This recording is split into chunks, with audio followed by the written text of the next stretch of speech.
ito ay rated SPG. Striktong patnubay at gabay ng magulang ang kailangan.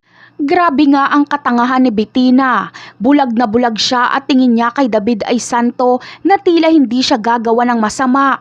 Nagsumbong na nga si Catherine sa kanya na susugurin sila ng mga Montenegro pero hindi naniwala si Bettina dahil nababaliw lang daw si Catherine at gumagawa lang ng kwento. At isa pa ay hindi daw ito magagawa sa kanya ni Jesus.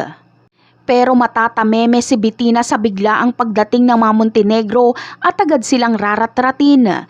Dito makikita ni Bettina kung gaano kademonyo ang asawa ni Catherine.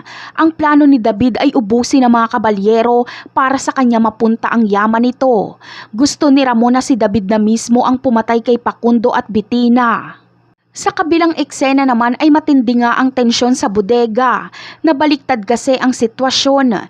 Imbis na sila tanggol ang nasa bingit ng kamatayan ay ang mag-amang Facundo at Juancho ang nanganganib ang buhay. Hindi napigilan ni Marcelo ang kanyang sarili noong malaman niyang ang mga kabalyero ang kumitil sa buhay ni Bubbles. Agad niya ngang tinutukan si Senyor Facundo. Tanging hustisya lang ang maibibigay ni Marcelo kay Bubbles kaya hindi niya sasantuhin si Facundo. Kahit sila tanggol ay magugulat sa mga pangyayari.